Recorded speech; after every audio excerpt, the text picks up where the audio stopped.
Welcome to Built to Win, the podcast created to help you level up your business game by developing a success mindset made for the long run. In this episode, Neora co-founder and president Amber Olson Rourke talks with best-selling author, keynote speaker, and personal energy management expert Erin King. Erin is here to unpack the fundamentals of energy management, explain why it's so crucial to success, and look at the 5 different energy types. She'll also tell you how you can learn your energy type and why it matters. Hey everyone, and welcome to this episode of Built to Win. This is one that I am super excited about, not only because I get to talk to somebody that I absolutely adore on a personal level, but she is just dynamic on so many subjects. And this subject in particular, if we're thinking about being built to win, is a skill set that you need to invest time and resources in to be truly built to win for the long term. So Erin King is a best-selling author. She's a keynote speaker. She has spoken for Neora before and done a great job. Everyone loved her energy. And I think that organically led her on this journey to now being a leading expert on personal energy management. So please welcome Miss Erin King. Amber, thank you so much for having me. I've been a big fan of the Built to Win podcast since you launched back in January, and just thrilled to be here with you today. So thanks. Well, I am so excited to talk to you about this topic. And this is a topic I know that you've had woven into your keynotes and your content for a long time. But recently, you've really taken it to a whole nother level and done a lot of intensive time and research that you've overseen. And I am excited to talk about it because, as you say, and I agree with, energy management, the ability to manage your own energy is the new time management. We've heard about time management for decades, but energy management is actually the most important thing that you can manage. So share with me more kind of your perspective on this and what led you to this perspective. Yeah. Oh my gosh. Well, obviously time management is not a new topic. I know being a mama and a CEO that you probably have your calendar time blocked to within like a hair of your life, right? Within a minute to minute. Yes. I do nothing that's not on my calendar. Exactly, right? So, but what's interesting is that, as we manage our time and we schedule for balance with children and work and friends and self-care, the reality is if you end up showing up to everything on time, but your battery is drained, your essence is off, your vibe is low. Yes, you're showing up on time to everything, but you're not really bringing that juicy, spicy, big energy version of you that allows you to be the best CEO, friend, mom, and even just be the best you can, to yourself. And so I believe that energy management is the new time management, because without really optimizing how we manage our energy, more like we manage our time or our money, our other most precious assets, we're not really able to step into that peak performance. We are built to win, but unless we're able to really manage the fuel that we need to have in that tank to be able to get across that finish line and beyond, it's for naught. So I actually went on this journey a couple of years ago. I really had this this kind of tough season back in 2021. Obviously, the pandemic was wild, and everyone was kind of figuring out what is life, and there's so much drama there. But on top of that, I had all my gigs canceled. So all my keynotes, like we did that fun keynote together in Texas, all those were canceled. My husband had actually made a terrible investment, Amber, that he went all in on something and it went south. Like we lost almost all of our savings. It was so traumatic especially as a man and a husband and a provider, he was just beating himself up. He was so depressed, and he's a high vibe guy, but he was not okay. On top of that, my 2 best girlfriends are basically my family. I mean, Thanksgivings, birthdays, holidays, they lived 1 block away.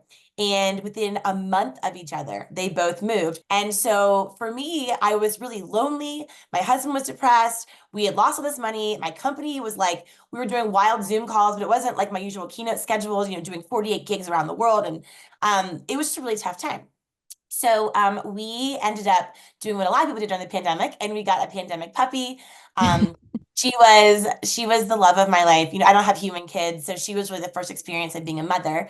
Her name was Stevie Nicks, and We had a super tragic day when we were walking back from the grocery store. I had her on a leash, and this car just came out of nowhere, and it was a freak accident, and we lost her. And it Oh my was gosh. just like, if you've ever lost, I know it's not a human child, but for me, it was just as my brain did not know the difference. No. I'll be And that honest, in that way too, it's like so trauma on top of trauma. it was the worst. Like, it was one of those moments that we have in our lives where your whole life is before and after that moment. That's how it felt for me. I lost all of my energy. I was so depressed. I was just the worst version of myself. And that's what happens, like when life comes for us, right?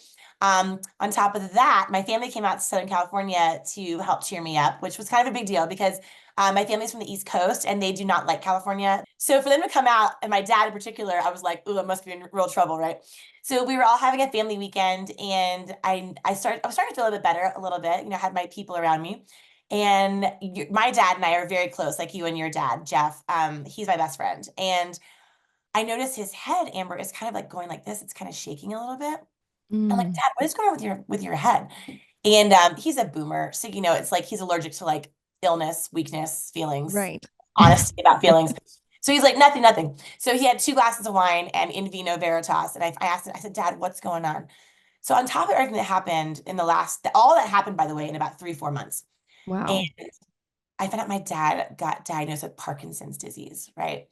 So it was Oh, just it took me over the edge, right? And so I don't know how you deal when life comes for you where it's just drainer after drainer after drainer. It's like you're getting hit by waves and you can't get up and catch your breath. I called it my drainy season.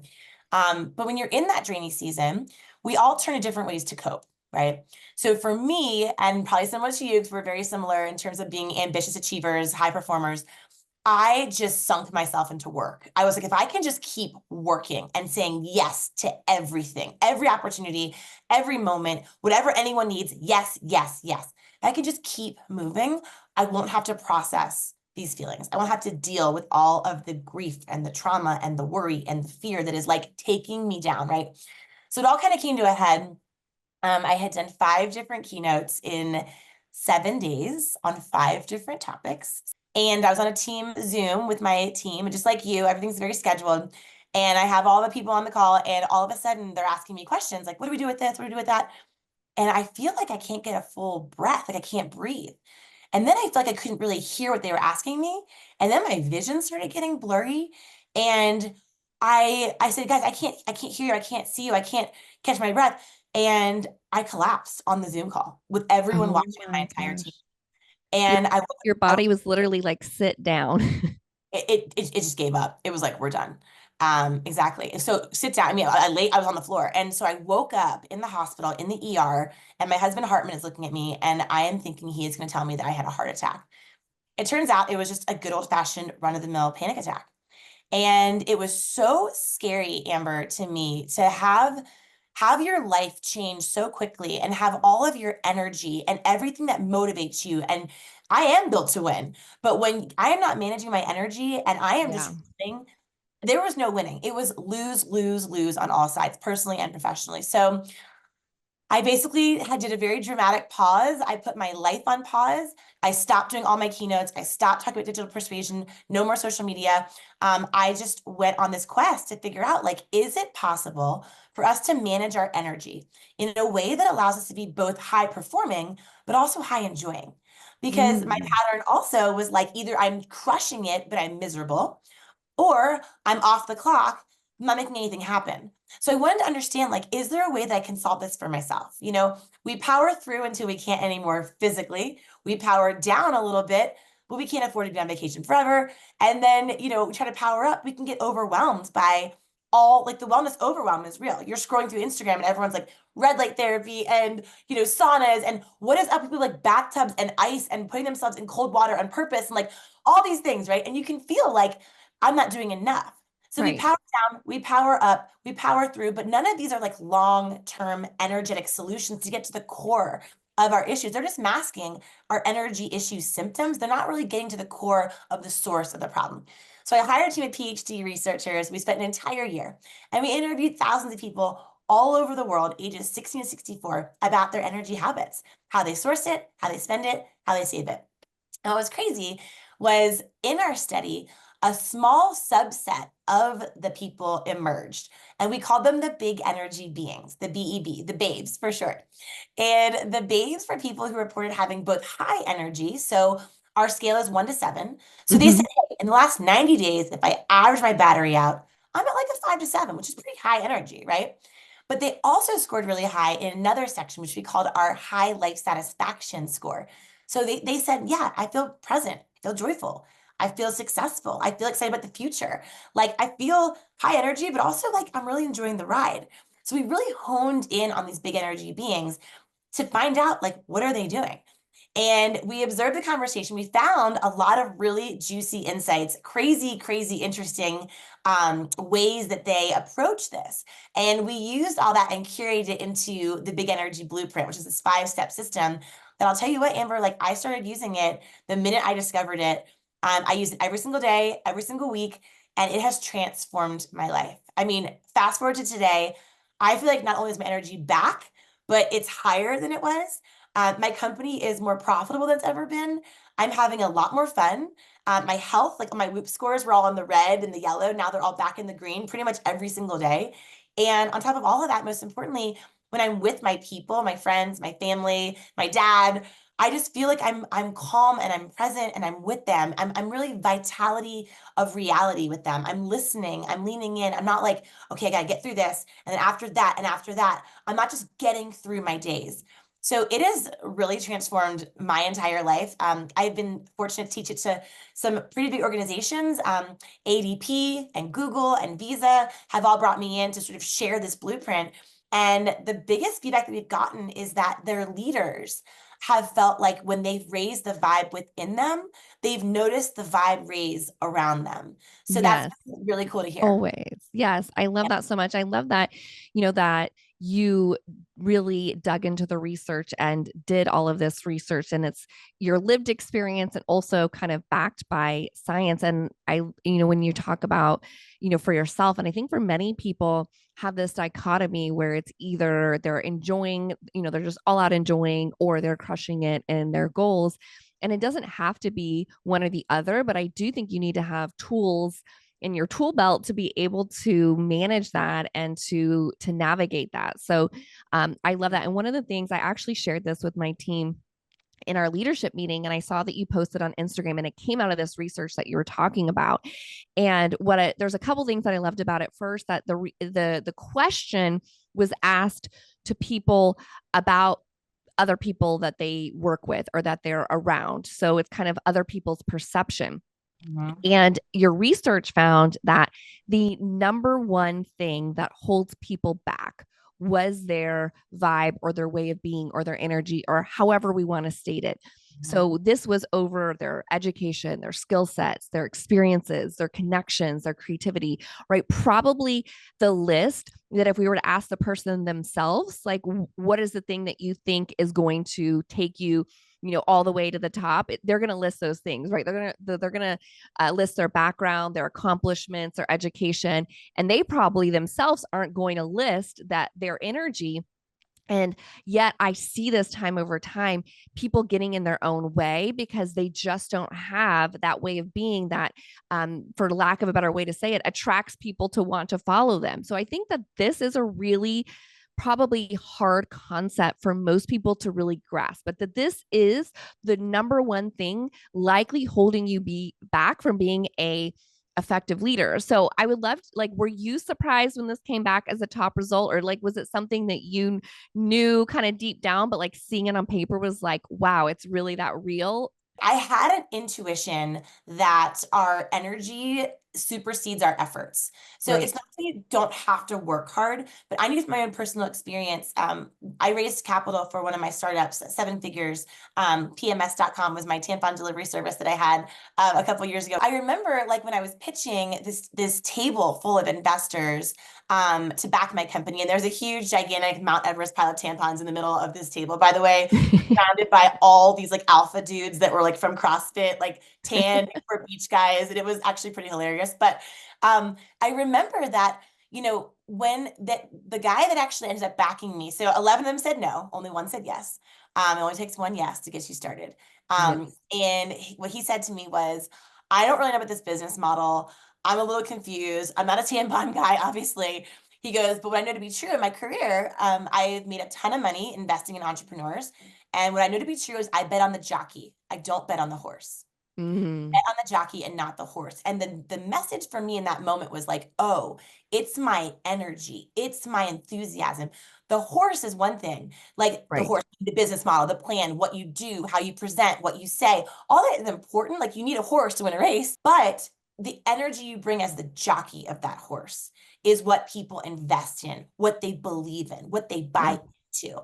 And so that stayed with me. So fast forward to today, and we're running this experiment, and I'm like, I'm pretty sure energy is more important than anything else. It's not what we're saying. It's not the education. It's not these things. So we interviewed everyone, and I was thrilled but not shocked when it Right. was the answer. We found that when it comes to low energy states, so 1 to 4, low vibe. This is the vibe you feel when you feel like getting out of bed that morning was a win. That's a low vibe state. You feel like you are just surviving, not Mhm. thriving. Low vibe state. High vibe state, 5 to 7, is you feel on fire. You feel excited. You're more in thrive mode. You're like, let's crush the workout. Let's do the skincare. Let's be excited. So low vibe, high vibe. So what we found was that people who were in a low vibe state, so people that said, "Hey, Erin, my energy is 1 to 4. I'm hanging in there." We had them spend time with a leader whose energy they admired. This could be a team leader, a boss, a parent, a friend they look up to, even spending time online with some of their favorite influencers, watching some of their videos. And what we Oh. found is we then asked them afterward, we said, where is your battery? 68% of the people in that particular exercise said that they moved from a low vibe 1 to 4 state to a high vibe 5 to 7 state just by spending time with someone whose energy they admired. So 7 out of 10 people, just by being around someone, they move to a high vibe state. Now, why does that matter? Well, it matters because we don't say yes to opportunities in a low vibe state. We don't want to make change in a low vibe state. We're not going to try something new in a low vibe state. The high vibe state is where we're making it happen, where we're getting momentum, where people are saying, tell me more, sign me up, show me more. It does not happen in a low vibe state. And I will tell you, and you know this better than anyone, there is nothing more expensive than a low energy enterprise. Whether Mhm. it's your enterprise of thousands like you have or your team of 5, there is nothing more expensive to your bottom line than a low energy enterprise. And the data shows it. And so when we look at this with a leader's energy being the number most important thing, it kind of makes sense, especially now. I mean, with AI and automation, like we cannot compete on competency with computers. There's just no way. I mean, ChatGPT is going to crank out a business plan faster than you could do on a whole entire weekend. Now, is it as good as yours? Of course not. But the amount of automation and productivity and output that technology is affording us now means that like that's not where we shine as leaders. We're never going to Right. know more than ChatGPT. Where we are shining as leaders are in those energy heavy skill set moments, which you do so well. Empathy, intuition, adaptability, creativity. AI and automation and technology will never be able to compete with us when it comes to those energy heavy, human centric superpowers. And so, as a leader, if you're looking and saying, okay, Erin, this is great, but like I've had a drainy season, I have like Right. just you, I've had the grief, I've had the loss. Here's the thing. There is going to always be a heavy season where it's a lot harder to generate your normal baseline energy level. That is just a fact of life. We can't control that. What you absolutely can control is how intentional you are about managing it. And that's sort of where this blueprint that we've developed kind of comes into play with helping people do just that. I love that. And one of the things that you said about who you surround yourself with, I think that is so true. It's like the law of associations.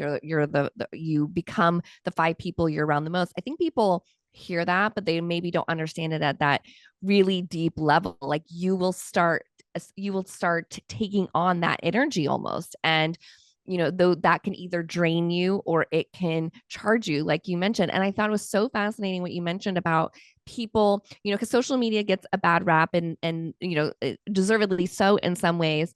but I think it's also dependent again on the information you're consuming via social media or via the internet, right? It's kind of indifferent, right? But it's like I can go online and use the internet or use social media to connect with people that charge me, but a lot of people just kind of are very passive, so they just get served or they just interact with whatever gets served to them, and that can be draining. So I thought that that was a really great point about that you can, go, and you said, they maybe watched some of their favorite influencers or some of their favorite thought leaders, and that helped charge them as well. I'm a big fan of the mute button. Like if there's somebody where I see their content and I can kind of feel that that's draining to me and it happens a few times, I'm like, mute. I don't want that on my feed anymore, because I understand that you're protecting that, your that energy space. So I love that you use that example. So when you're thinking of, you call them drainers and chargers, this concept, like what are some like tips for people how they can start identifying and noticing those in their lives and not being so passive to just whatever is there,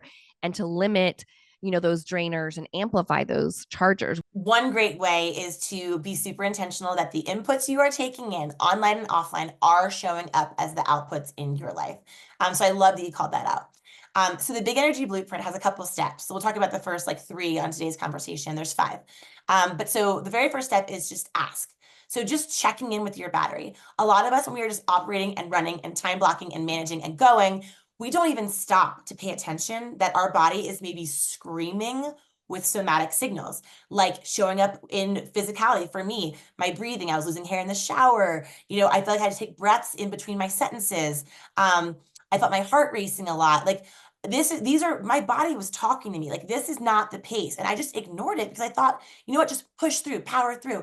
And there's a time and place in certain seasons where you do have to just grab a gear and hold on. That's life, but it's not sustainable long term. And so the very first question you want to ask yourself is like, scale from 1 to 10, where is your battery? Average out the last 90 days with life happening, with back to school, time of recording, with holiday, with a launch, whatever. Like, where is your general battery 1 to 7? Because if you are in that 1 to 4 range, honestly, there's no shame in that game, but it's just an indicator just to pause and check in and say, hey, I know me when I'm at my essence, my best, my fully charged version of me. And by the way, Big Energy is not about matching or mimicking Amber's energy or my energy. It's about that feeling that you have when you know that you were in that best version for you. Because in our study, we found there are 5 different energy types. We'll talk about that in a second. But each energy type has a different baseline energy. So one person's fully charged 100% energy is not going to look the same as someone else's. And as a leader, it's important to recognize that not all high vibes look the same, but they are equally valuable in different ways. So first thing is, want to ask, where is my battery? Pay attention. The second thing you want to ask yourself is assess. You want to assess what kind of energy you have individually, because how we power up is as distinct as our DNA. Like, energy is so different. Yes, we have energy in introverts and extroverts, but the reality is 70% of us are ambiverts. It's like, if I'm jamming on your energy, I'm an extrovert. But if I don't like your energy, I'm an introvert. It's not personal, it's vibrational, right? It's like, no offense. It's like, it's not me, it's you, So, so a really easy way that you can do that is you can take the energy exam, which I put out about a month ago, excitingly enough. It's the energyexam.com. It's totally free. Takes about 5 minutes. And what it does is it allows you to just kind of sit with some of these questions where you ask yourself how you lead, how you work, how you operate, how things feel for you. And you'll discover that you are one of 5 key energy types that we found from interviewing thousands and thousands of people. Now, this energy type is going to tell you not just what charges and what drains you, to your point earlier, but it's also going to tell you how your vibe is perceived. So the energy that you feel is obviously the energy that you are transmitting. But it's really tricky to figure out, like, how is the world catching my vibe? Like, I might be thinking I'm being enthusiastic. Someone else might be thinking that it's aggressive. Well, it all comes down to energetic compatibility, because not all vibes, as you mentioned earlier, are as compatible as others. So some energies just naturally go, others don't. So what's cool about figuring out your energy type and sending the energy exam to your team is that as a leader, you can figure out what type certain people on your team are, particularly ones where maybe you're finding a little bit of friction or a little bit of pushback. The ones that when you're talking about the game plan or the initiative or the goal, they always have sort of like the like annoying pushback, or what if this happens, or that's not going to work because of this. And they kind of have that draining energy for you. Well, it could just be that you're not speaking to their energy type. The beautiful thing about this quiz is like understanding those little nuances in yourself, and what powers you up is a little bit different maybe than people on your team. So you can tweak your approach to make sure that they are really, you're able to galvanize them to get on board with your initiative and really maximize their potential so they can really step into who they're meant to be. When you do figure out your energy type,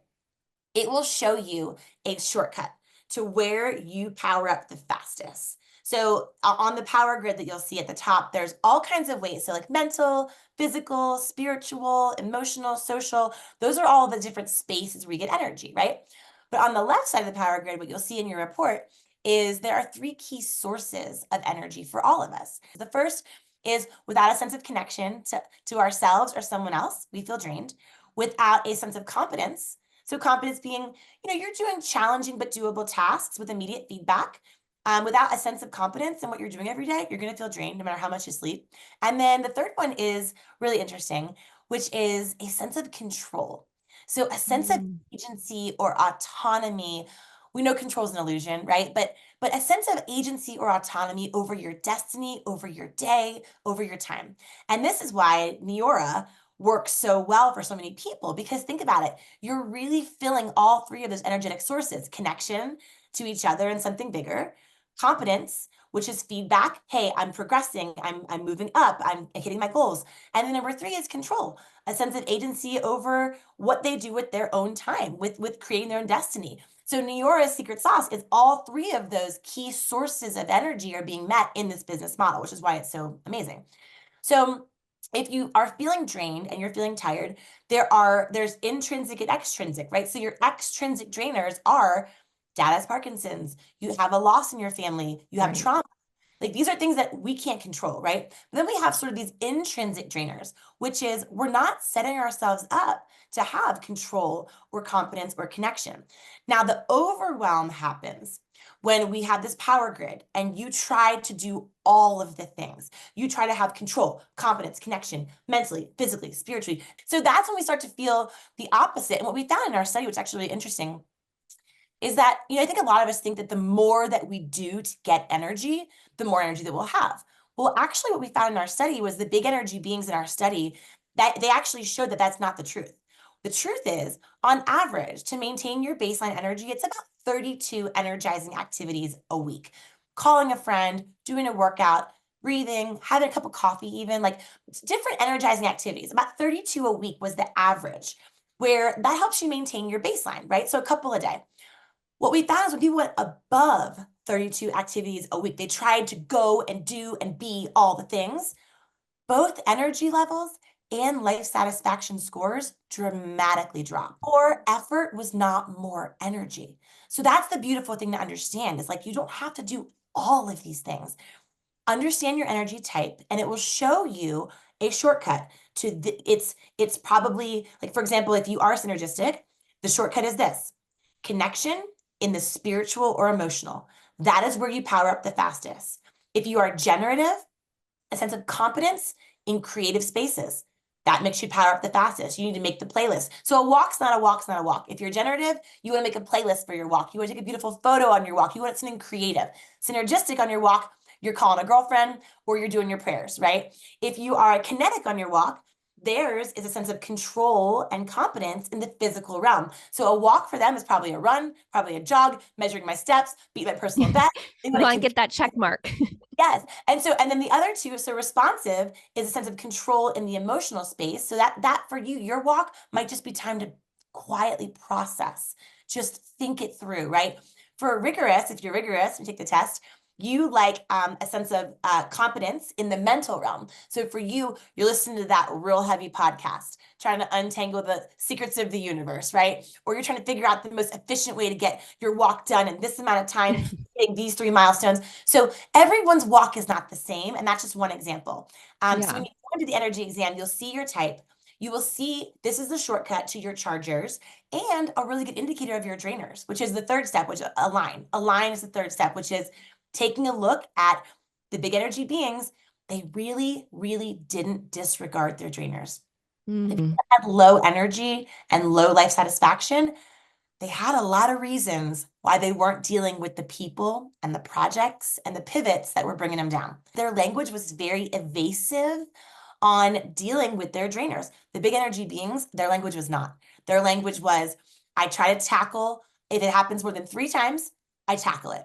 Or Wow, I love I that. look at my calendar for the week on Sundays and I look at what I have coming up. And when I pay attention to that one meeting or that one moment, the one commitment where you just feel, oh God, why did I say yes to that? Or why did I do that? And they plan for it. They 30 minutes before, they plug into a charger. They create, they pray, they walk, they move. So the big energy beings, their secret isn't that groundbreaking. They are just extremely, they ask about their battery, they check in more often than the average bear. Number two, they assess what their chargers are, where they plug in, what gives them energy. And number three, they do make those tough alignment decisions. They make a call. It's a toxic habit that's got to go. It's an old relationship that's just not serving anymore. It's a project that no one wants to admit defeat because we're in so deep, but it is not working, right? They just look the hard truth, these trainers, in the face, and they made tough decisions. So that's really their only secret. But doing that, what I found to be in my situation, at least, Amber, the craziest thing was you think that this all takes like so long to work and to kick in. But for me, my secondary energy is responsive. So responsive is all about being in control of your emotions. Like if you're not in control of your emotions, you're drained no matter how much you sleep. So when I went through all that stuff in like 4 months, right, the draining season, I was ignoring my emotions. I was ignoring my feelings. And so when I was doing this study, I saw like, wow, these guys are really tackling the hard things. And so for me, I was like, well, how could I tackle all these feelings? And I'd always been thinking about maybe trying therapy, but I grew up in a house where my dad's a boomer and they're allergic to like feelings and weakness and, Yeah. all that stuff. So You my dad stuff it down far enough, it just won't come back out. Exactly. So I had sort of a stigma around that. And I'm like, I don't have time for it. I don't have money for it. I'm a motivational speaker. Like, I'm not doing this, right? So it was interesting because on my podcast, I actually had Lewis Howes, one of my guests on my podcast. And I was asking about his energy management. And he said that his trick to dealing with his trainers is that he prepays for therapy a whole entire year in advance. And I remember thinking like, oh my gosh, first of all, that's so expensive. Second of all, I'm like, has it worked? He goes, Erin, it's a game changer because you don't want to pay for it. You don't want to do it. We don't want to deal with our drainers. But when I Right. prepaid for it in advance, I had to. Now I am not as wealthy as Lewis House. So I prepaid for 1/4 of therapy, 3 months. And I went every single week for 90 days. And I started to deal with the drainers because my charger is a feeling of control over my emotions. And so just literally in 3 months of showing up once a week, that's all I did. I changed nothing else. 3 months into this, Amber, it was it was shocking to me. It was shocking. I felt my lightness returning, my focus, my joy. I started doing my workouts again. Like it was just dealing with one drainer in my life, plugging into one charger, dealing with one drainer. It made all the difference. I mean, fast forward to today, and I knock on wood, I feel so blessed that like I don't even I feel like my energy is at like a 7. It was at a 1. But Yeah. but it doesn't take like months and years. Right. It's happened a lot faster than you That think. slight edge approach. Slight Edge Approach by Jeff Olson. There's something to that, man. It is the real deal. And so my question would be for your listeners, like as you're hearing this, take the energy exam, find out your energy type. You'll learn about your chargers and your drainers. But then my challenge to you is like, can you just tackle one drainer? Just Yeah. one drainer. Just for the week, for the month, for the year. It's up to you. But just instead of pushing it under the rug and ignoring that it is sapping your precious energy and it is holding you back from being able to win at that next level that you know you're ready for, just deal with it, delete it, delegate it, do whatever you want, but don't disregard it. That's all my only ask I have for your crew here. I think that's so powerful. And I think that advice is so spot on to start with the one, because especially for those type A overachievers, it's like you're like, okay, here's my blueprint. I want to do everything. And then we get back into that overwhelmed state. I think it's comes down to awareness and intentionality, and that's what that the assessment and your blueprint did, and helps people focus on is if when you're aware, and I agree with you, your body is so smart, and it'll tell if you start listening and you get that twinge in your stomach thinking about the something that you have to do, you start have to really paying attention to those things because it's trying to tell you. And when you start becoming aware and you start bringing intention to that situation or what you need to do to prepare or what you need to cut out of your life. And for me, I found some of my drainers are things that a lot of the world would say is really good for you. And for me, it's not. Like I feel drained every time I do it, right? And it's like, well, I shouldn't, but it doesn't matter if I should or shouldn't, right? It's like it is. Like every time I do these things, I don't feel great. And so I'm going to stop doing that. And then you feel better. And it's like we can't let, like you said, Instagram feeds, the rest of life dictate to us what drainers should or shouldn't be. And I think it's a journey for sure. I'm sure it's been a journey for you. It's not something that just happens one day and you have a revelation and then it's like done. I did it. It's like this gradual journey that builds over time, but you do get immediate feedback from it when you start. So well said. So what was draining you that you were doing that everyone was saying should be charging you? It would just be a lot of different things. It wasn't like one thing, but I would say yes, right? To like sign up to like volunteer to organize my kids' crafts in their room, right? And it's like that drains me, but it sounds good on paper. Like I'm organizing stuff for their classroom. And for me, like, and as a mom or as a boss, you feel like you have to do all these things. And I found how I can show up best for my kids is to do the things that are chargers for me because that I'm charged for them, right? I'm not like begrudgingly doing a task and I can show up and I show very presently and excited for those things that I fully commit to them that I'm there for. And that, is just like one example of like a lot of things where it's you just like, why did I say yes to this? When now it's like totally stressed out my day and I feel like, oh, I did this just because I felt like I should. Well, that's it, right? And releasing that guilt, whether it's mom guilt, whether it's friend guilt, whether it's professional guilt, like releasing that guilt because how we power up is as distinct as our DNA. So for example, that example you just gave of like organizing the arts and crafts. So if you're a generative energy, you get energy from creating. So you probably are one of the people that are like, it's going to be so fun because you get powered up because you're a generative. If you're a rigorous energy, you get really powered up from organizing things. So you're like, yes, this is great because that's how your personal battery works. But our personal power sources are all very different. So for example, if you are a synergistic or a responsive, that doesn't power you up. Like organizing and creating, you're more like, I want quality time back and forth. So I bet you're synergistic. So you want quality time back and forth. Like you'd rather sit on the couch with them and trade stories about the day or have good talk after church about like, what did that message mean to you? Like, how did that feel when you heard that download? Like that's how you power up. So it's not that anything's right or wrong. It's just exactly based on how your battery works. So the more you know, the more you know. So it's asking where your battery is, assessing what kind of battery you have, what kind of energy you have. And then number 3, it's aligning, making those choices, adding in the chargers, deleting or dealing with those drainers. And it's rinse and repeat. I mean, I try to deal with one drainer a week, one big I juicy love that. week. Yeah. I do Sunday night calendar review and I look on that calendar and I'm like, what did I commit to? And if I can't wiggle out of it, I will, and I committed to it. Okay, fine. I show up, but before I show up, I build in that 30-minute time block. It's not time management, it's energy management. So I can go in and have a fighting chance of not coming out the other side in tatters, right?